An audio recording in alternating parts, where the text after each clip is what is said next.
Saudara-saudari, sebelum saya menyampaikan permenungan untuk hari Minggu ketiga masa Prapaskah ini, saya mengajak Anda untuk mendengarkan perikop Injil hari ini.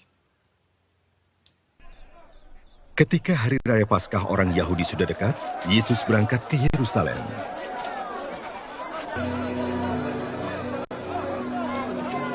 Dalam bait suci didapatinya pedagang-pedagang lembu, kambing domba dan merpati, dan penukar-penukar uang duduk di situ.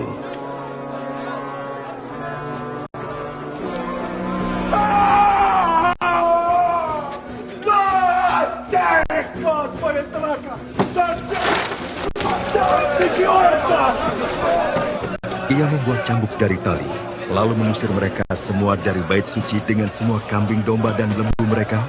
Uang penukar-penukar dihamburkannya ke tanah, dan meja-meja mereka dibalikannya.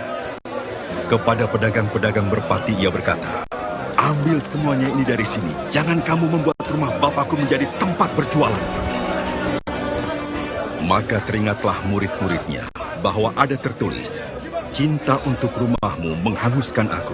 Orang-orang Yahudi menantang Yesus, katanya, "Tanda apakah dapat engkau tunjukkan kepada kami bahwa engkau berhak bertindak demikian?" Jawab Yesus kepada mereka, "Rombak bait Allah ini, dan dalam 3 hari, aku akan mendirikannya kembali." Lalu kata orang Yahudi kepadanya, 46 tahun orang mendirikan bait Allah ini, dan engkau dapat membangunnya dalam 3 hari. Tetapi yang dimaksudkannya dengan bait Allah ialah tubuhnya sendiri. Kemudian, sesudah ia bangkit dari antara orang mati, barulah teringat oleh murid-muridnya bahwa hal itu telah dikatakannya, dan mereka pun percayalah akan kitab suci dan akan perkataan yang telah diucapkan Yesus. Dan sementara ia di Yerusalem selama hari raya Paskah, banyak orang percaya dalam namanya, karena mereka telah melihat tanda-tanda yang diadakannya. Tetapi Yesus sendiri tidak mempercayakan dirinya kepada mereka, karena ia mengenal mereka semua. Dan karena tidak perlu seorang pun memberi kesaksian kepadanya tentang manusia, sebab ia tahu apa yang ada di dalam hati manusia.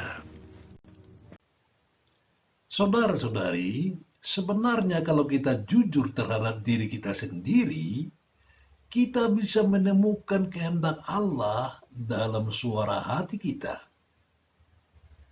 Tanpa mencari kesana kemari, tanpa membaca sabda Allah dalam kitab suci, sebenarnya kita sanggup mengetahui apa yang dikehendaki Allah dari kita. Hukum-hukum dasar tentang apa yang baik, apa yang buruk, sudah dituliskan dalam hati kita masing-masing, dan telah disuratkan Allah dalam batin manusia.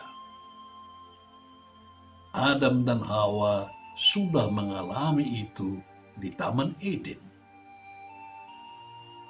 Nah, walaupun Allah sudah menanamkan suara hati dalam diri kita masing-masing, ternyata kita manusia masih sering gagal untuk melakukan kehendak Allah. Karena itulah Allah tidak henti-hentinya menerangkan kepada kita apa yang sebenarnya dikehendakinya dari kita. Ia memberikan petunjuk-petunjuk kepada kita tentang apa yang baik dan apa yang jahat. Salah satu yang terpenting dari petunjuk Allah itu ialah yang kita dengar dari bacaan pertama hari ini, yakni ke-10 perintah Allah. Saudara-saudari, dalam masa Prapaskah ini kita diajak Allah untuk lebih memperhatikan arah perjalanan hidup kita. Kita diundang untuk membaharui diri kembali, meninggalkan pola hidup yang lama, yang cenderung melawan kehendak Allah, lalu berpaling kepada pola hidup baru yang sesuai dengan kehendak Allah. Dasar pembaharuan itu ialah ke-10 perintah Allah. Dan kalau ternyata bahwa kita memiliki kebiasaan yang tidak sesuai dengan perintah Allah ini, kita harus berani bertindak. Dalam arti, berani menjungkirbalikkan segala yang tidak sesuai dengan kehendak Allah. Saudara-saudari, tindakan pembaharuan yang benar tidak kenal kompromi, tidak tanggung-tanggung, tetapi berani untuk melakukan perubahan drastis. Tindakan seperti itulah yang kita dengar tadi dari bacaan Injil, yakni Yohanes bab 2 ayat 13 sampai dengan 35.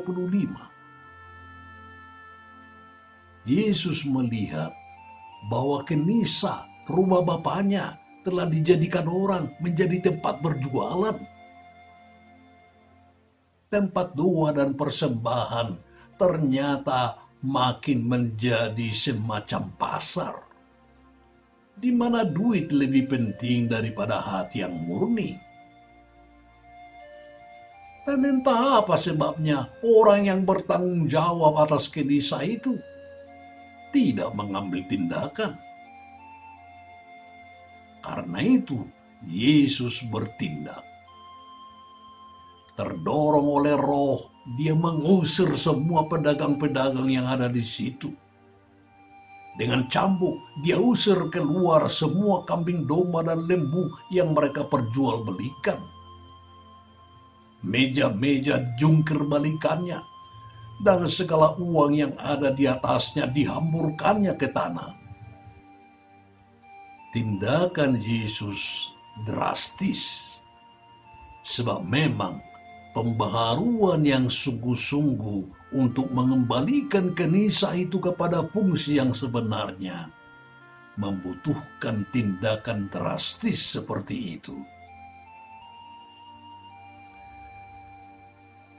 Kita juga, saudara-saudari, membutuhkan tindakan drastis seperti yang dilakukan Yesus.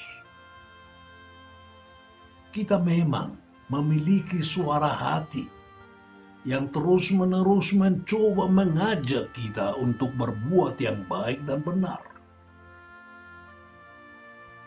Kita juga mempunyai 10 perintah Allah dan begitu banyak seruan lain dalam kitab suci yang terus-menerus mendorong kita untuk melakukan kehendak Allah.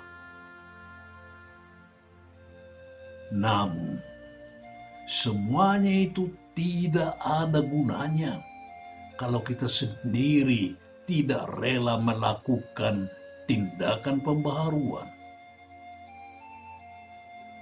Allah menuntut kita agar melakukan pengusiran segala yang tidak suci dari Kenisa hati kita. Saudara-saudari terkasih, saat pembaharuan itu ialah sekarang, dikala kita mempersiapkan diri menyongsong Paskah, hari kebangkitan kita dari dosa.